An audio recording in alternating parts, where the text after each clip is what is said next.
আমাদের এই গল্পটি সব ধরনের শ্রোতাদের জন্য নয়। গল্পের প্রথমেই কিছু নৃশংস এবং বীভৎস দৃশ্যের বর্ণনা রয়েছে। এ ধরনের বর্ণনা যদি আপনাকে মানসিকভাবে আহত করে, তবে গল্পটি শোনা থেকে বিরত থাকতে অনুরোধ করব। গল্প শুনতে সাবস্ক্রাইব করুন আমাদের ইউটিউব চ্যানেলে। শুনতে থাকুন আমাদের বিশেষ গল্প নকল মুখ।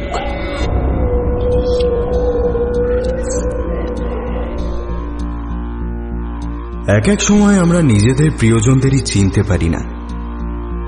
হঠাৎ বুঝতে পারি তাদের যতটা অভিজ্ঞ, পরিণত কিংবা সৎ, সুস্থ বলে মনে করেছিলাম, তাদের মুখ আদৌ সেরকম নয়। এই আবিষ্কার আমাদের কাছে মোটেই সুখকর হয় না। আমরা পাগলের মতো তাদের চামড়া টেনে ছিঁড়ে খুঁজতে থাকি আমাদের কল্পিত মুখটাকে, এবং চামড়া ছাড়ানোর এই খেলায় হতাশ হয়ে আমরা খেয়াল করি চামড়ার নিচেই আসলে কোনো মুখই নেই, আছে কেবল বীভৎস রক্তপিণ্ড। আমরা কারণ খুঁজি, হঠাৎ কেন এত বীভৎস হয়ে গেল ওরা, কোন আঘাত এসে লেগেছে ওখানে, কিংবা কোন মুখ লুকিয়ে রাখতে গিয়ে এমন মুখোশ পড়তে হয়েছে মানুষটাকে। পাশবিক চিৎকার বেরিয়ে আসে বিছানার উপরে শুয়ে থাকা মহিলার মুখ থেকে। এত চিৎকার সত্ত্বেও বাঁধা হয়নি তার মুখ, বাঁধা সম্ভব নয়। একটু পরে মহিলার সঙ্গে যা হতে চলেছে তা মুখ বাঁধা অবস্থায় সম্ভব নয়।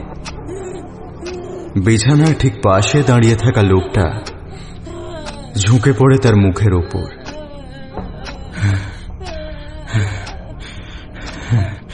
প্লিজ প্লিজ বলো শোনা, আমাকে ছাড়া আর কাউকে ভালোবাসো না তুমি? বলো বলো। বাসি না, কাউকে ভালোবাসি না, কাউকে না।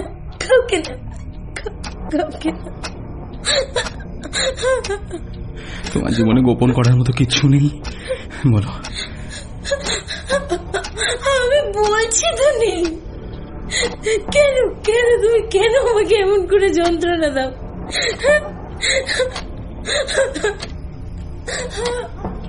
মহিলা পাশের টেবিলের দিকে চেয়ে চিৎকার করে ওঠে। কিছু একটা রাখা আছে টেবিলে, সেটা দেখেই ভয় পাচ্ছেন মহিলা, যদিও জিনিসটা ভয় পাওয়ার মতো কিছু নয়। একটা মুখোশ, সাধারণ চামড়ার একটা মুখোশ। ওইটা সরিয়ে নাও এখান থেকে, সরিয়ে নাও ওটা। আমি মুখোশে ভয় পাই। ওটা সরিয়ে নাও এখান থেকে, সরিয়ে নাও বলছি, সরিয়ে দাও।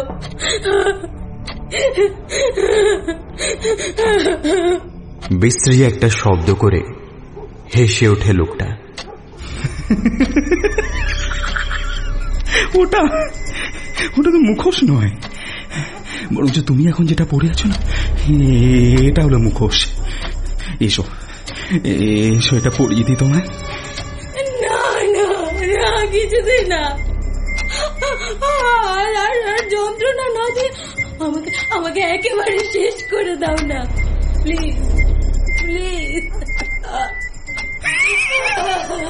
সব শেষেরই তো একটা শুরু থাকে। Now come here. মহিলার চুলটা চেপে ধরে বিছানার সঙ্গে মাথাটা ঠেসে ধরে লোকটা। তারপর টেবিল থেকে তুলে নেয় মুখোশটা। মুখোশের ভেতরের দিকে অসংখ্য সরু সরু পিন সুচালো। বিশ্বাস করো, তোমাকে অন্য কারোর বুকে, অন্য কারোর শরীরের ওপর কল্পনা করলে এর থেকে অনেক বেশি কষ্ট হয় আমার। তুমি তোমাকে কল্পনা করতে বাধ্য করো, বলো। এসো আজ আমি তোমাকে বাধ্য করি একটু। Come here. পশুর মতো চিৎকার করতে থাকেন মহিলা। মুখোশের পিনগুলো তার মুখের চামড়া ভেদ করে গভীরে ঢুকে যায়। মুখ থেকে গোঙানি বেরিয়ে আসে। সেই রক্তাক্ত মুখোশে ঢাকা মুখের দিকে চেয়ে আবার জিজ্ঞেস করে লোকটা, নাও টেল মি এগেন হানি, তোমার ওই জীবনে গোপন কিচ্ছু নেই? মহিলা গোঙাতে গোঙাতেই দুপাশে মাথা নাড়ে, কিন্তু তার মুখের চামড়া সেই ইঙ্গিতে সায় দেয় না। লোকটা জান্তব হাতে একটা চড় মারে মহিলার মুখে। Liar, you filthy liar. আবার চুলের মুঠি টেনে ধরেন পুরুষটি। বল ওকে যখন কল্পনা করিস, তোর বুকের ওপর কল্পনা করিস ওকে, তখন কেমন লাগে বল। ধীরে ধীরে মহিলার মুখে একটা আদুরে হাসি খেলে যায়। এই অসহ্য যন্ত্রণার মাঝেও দু চোখে খুশি ঝিলিক দিয়ে ওঠে তার। লোকটার রক্তাভ চোয়াল শক্ত হয়ে ওঠে। মুখোশের দিকে এক টানা চেয়ে কি যেন ভাবে সে।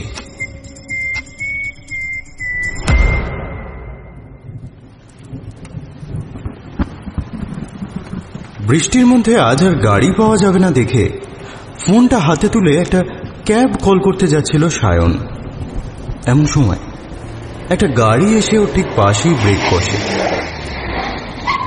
বৃষ্টির ঝিমঝিমে শব্দের সঙ্গে মিশে এমন আচমকা এসেছে শব্দটা যে চমকে যায় সায়ন।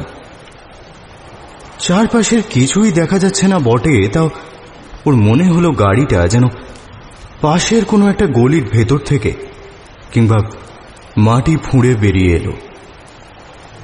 সায়ন তাকিয়ে দেখল গাড়ির জানলাটা একটু নেমে গেল নিচের দিকে। একটা বছর 40-এর লোকের মুখ দেখা গেল সেখানে। কান ছোঁয়া লাজুক হাসি হেসে উঁচু গলায় লোকটা বলল, অসময় বৃষ্টি, মহা অনা সৃষ্টি। দাঁড়িয়ে কি হবে আর, উঠে পড়ুন। কিন্তু আমি যেখানে যাব আপনিও কি সেখানেই? হ্যাঁ, আমিও ওখানেই। উঠে পড়ুন, না হলে কাক ভেজা হবেন। সায়ন আর কথা না বাড়িয়ে গাড়িতে উঠে পড়ল। এখনো শরীর ভেজেনি তার। ঘড়ঘড় শব্দ করে ইঞ্জিন গতি নিল। লোকটা একটা শুকনো টাওয়েল এগিয়ে দিল ওর দিকে। মাথাটা মুছে নাও ভায়া। মাথা মুছতে মুছতে হঠাৎ একটা খটকা লাগলো সায়নের। লোকটা ভেজা কাঁচের দিকে চেয়ে এক মনে গাড়ি চালাচ্ছে। সায়ন একটু ধরা গলায় জিজ্ঞেস করল, আচ্ছা আমি কোথায় যাব আপনি জানলেন কি করে? সমস্ত জীবিত প্রাণীর গন্তব্য একটাই, মৃত্যু। একটু মজা করলাম ভাইয়া, আমি একটু আমুদে লক্ষ্মী না। সায়ন একটু জড়সড় হয়ে বসল। লোকটা ওর পাংশু মুখের দিকে চেয়ে একটা নরম হাসি হেসে বলল, আরে তুমি ভয় পেলে দেখছি। আমি আসলে জানি না তুমি কোথায় যাবে। আমি একটা কাজে যাচ্ছিলাম, তবে সেখানে পৌঁছতে দেরি আছে। রাস্তায় গাড়ি দাঁড় করিয়ে রেখেছিলাম, দেখলাম তুমি ভেবলুর মতো দাঁড়িয়ে আছো। যেখানে বলবে ড্রপ করে দেবো। একটু আশ্বস্ত হয়ে সায়ন ভালো করে তাকালো লোকটার দিকে। রাত 10:30 বেজেছে। বাইরে ঘুটঘুটে অন্ধকার। কেবল গাড়ির ভেতরে একটা হলদে আলো জ্বলছে। তাতেই লোকটার মুখ উদ্ভাসিত হয়ে উঠেছে। ভারী নরম আলু থালু মুখ, খানিকটা গোলগাল, ফর্সা গায়ের রং, চোখের উপরে একটা রিমলেস চশমা, নির্ভেজাল নিরীহ মুখ, গায়ে একটা ঢোলা চেকচেক ফুল শার্ট। আমি ভয় পাইনি। সায়ন সোজা হয়ে বসে বলে, আপনার মুখ দেখে বোঝা যায় আপনি ভালো মানুষ, ভয়ের কিছু নেই। বটে, মুখ দেখে বুঝে ফেলো সব, কিন্তু আজকাল তো কারো মুখ দেখা যায় না ভায়া। সবাই মুখোশ পরে ঘুরে বেড়ায়। এই যেমন ধরো, তোমাকে যদি জিজ্ঞেস করি এই পৃথিবীতে তুমি কাকে সব থেকে বেশি ঘৃণা করো, তাহলে কার নাম বলবে তুমি? কার সর্বনাশ হলে তুমি সব থেকে বেশি খুশি হবে? দেখো ভাইয়া, আমি তোমাকে চিনি না, কোনোদিন আর দেখা হবে না। আমার কাছে বলা দেওয়ালকে বলা। ভেবে দেখো। আমার সায়ন বিড়বিড় করে কি যেন উচ্চারণ করতে যাচ্ছিল, এমন সময় একটা গাড়ি এসে পড়ে ওদের সামনে। হর্নের তীব্র আওয়াজে ওদের কান বন্ধ হয়ে যায়। মুহূর্তে পাশ কাটিয়ে পেছনে সরে যায় গাড়িটা। লোকটা বড় করে নিঃশ্বাস নিয়ে ফিরে তাকায়। হ্যাঁ, তোমার? কিছু না। সায়ন মুখ ফিরিয়ে নেয়। লোকটা আবার সেই খ্যাঁক খ্যাঁকে হাসিটা হেসে ওঠে। এই যে একে বলে মুখোশ। দেখো তুমিও কেমন পরে ফেললে। সায়ন কাঁধ ঝাঁকায়। সে আপনি যাই হন না কেন, আপনাকে আমার ভয় লাগছে না। আমার কিন্তু লাগে জানো, আমার ভীষণ ভয় লাগে। কিসে? ওই যে মুখোশে। কয়েকটা সেকেন্ড কেটে যায়। ইঞ্জিনের শব্দ আর গাড়ির মাথায় একটানা ঝরে পড়া বৃষ্টির শব্দ। তাও যেন একটা চাপা নিস্তব্ধতা গ্রাস করেছে গাড়ির ভেতরের পরিবেশটাকে। সেটা কাটাতেই যেন হঠাৎ বলে ওঠে লোকটা, তুমি আবার আমাকে যেমন তেমন ভীতু ভেবে বসো না। আসলে আমার ছোটবেলার সঙ্গে এমন একটা ব্যাপার জড়িয়ে আছে। বিরক্ত লাগে সায়নের। গায়ে পড়ে খোশ গল্প করছে লোকটা, তাও আগ্রহ না দেখানোটা অভদ্রতা। সে ছদ্ম কৌতূহল দেখিয়ে বলে, কি ব্যাপার? লোকটা যেন খুশি হয়। মুচকি হেসে বলে, শুনবে? নাও আগে একটা সিগারেট খাও, লম্বা কিস্সা। একটা হাত শার্টের পকেটে ঢুকিয়ে একটা সিগারেট বের করে আনে লোকটা।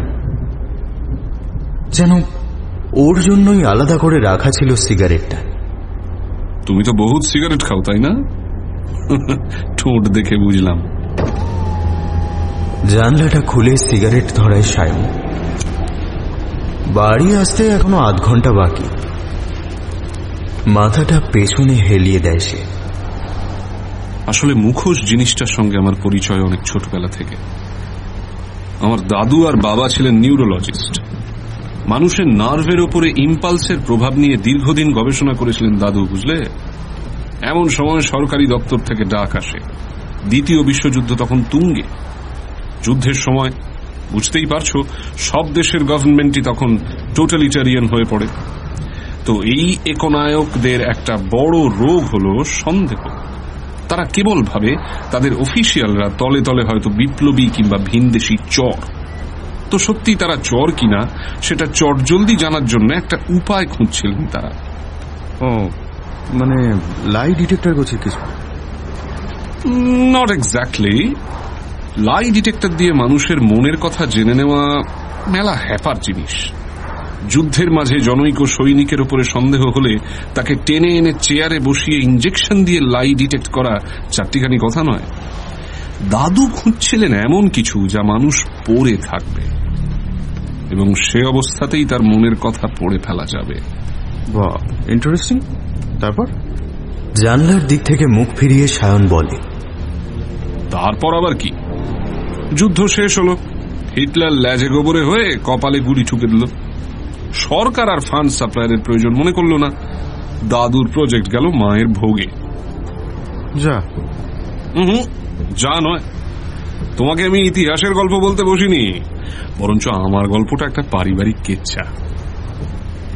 সিনে এখনো আমার বাবার এন্ট্রি হয়নি। বললুম না, তিনিও নিউরোলজিস্ট ছিলেন। মানে উনি আপনার দাদুর প্রজেক্ট এগিয়ে নিয়ে যান? দাদুর প্রজেক্ট ছিল খুব প্রিমিটিভ। তিনি যতদূর সুতো গুটিয়েছিলেন বাবা তারপর থেকে শুরু করেন। এতদিনে আরো আধুনিক যন্ত্রপাতি এসে গেছে, ফলে কাজে গতি আসে তার। তবে গবেষণাটার কথা কেউ জানত না, এক আমার মা ছাড়া। মায়ের কথা আসতেই থেমে যায় লোকটা। সায়ন চেয়ে দেখে তার গলকণ্ঠটা দ্রুত ওঠানামা করছে। যাই বলো ভাইয়া, মায়ের জন্য মাঝে মাঝে খারাপই লাগে আমার। জানো, মায়ের উপরে খুব অত্যাচার করতো বাবা। মারতো, মাঝে মাঝে খেতে দিত না। বাড়িতে বাবার বন্ধুরা এলে তাদের সামনেই মারধর করতো, নোংরা কথা বলতো। কেন? সায়ন বোঝে না কখন সে কৌতূহল দেখিয়ে ফেলেছে। মা খুব সুন্দরী ছিল, তার উপরে বয়সে বাবার থেকে অনেকটা ছোট। বাবা সন্দেহ করত মায়ের কোনো গোপন প্রেমিক আছে। যত দিন যেত তত ব্যাপারটা আরো পরিষ্কার হয়ে উঠত বাবার কাছে। আর আমার মা, কথাটা বলতে গিয়েও থেমে যায় লোকটা। এই দেখো, গবেষণা থেকে কখন যেন আবার কিচ্ছায় ঢুকে পড়েছি। হ্যাঁ, লোকটার জন্য মায়া লাগে সায়নের। সম্ভবত সে একা থাকে, সেজন্যই এমন বকমবাইশ। সে নরম গলায় বলে, আপনার যা বলতে ইচ্ছা করছে তাই বলুন, আমার কোনো অসুবিধা নেই। লোকটা কবজির উল্টো দিক দিয়ে নাক মোছে। হ্যাঁ, গবেষণা তো বছরখানেক পরে বাবার সেই গবেষণা সফল হয়। আমি, বাবা আর মায়ের মাঝে গল্পের 4 নম্বর চরিত্র হাজির হয়, মুখোশ।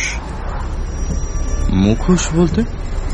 বাবা একটা বিচিত্র মাস্ক তৈরি করেন, ভারী অদ্ভুত দেখতে সেটা। এমনিতে মানুষের চামড়ার মতোই, চোখের ফুটো, নাক, মুখ সবকিছুই ছিল তাতে। কেবল তার ভিতরের দিকে ঝাঁকে ঝাঁকে সরু সুঁচ ছিল। কারো মুখের উপরে বিশেষ কায়দায় বসিয়ে দেওয়া যেত মাস্কটা। পিনগুলো মুখের একেবারে ভিতর অব্দি ঢুকে যেত। সেই পিনগুলো মানুষের পেরিফেরাল নার্ভাস সিস্টেমের সঙ্গে কানেক্টেড ছিল।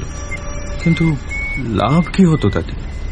ওই যে মানুষের মনের ভিতরটা টেনে বের করে আনা। সত্যি বলতে সে মুখোশটা মুখোশের ঠিক উল্টো কাজ করত। মনের ভিতর যে অনুভূতি চলছে, মুখোশ মুখকে ঠিক সেই অনুভূতি ফুটিয়ে তুলতে বাধ্য করত। যাকে তুমি খুন করতে চাইছো তাকে হাসতে হাসতে খুন করবে, লিটারেলি হাসতে হাসতে।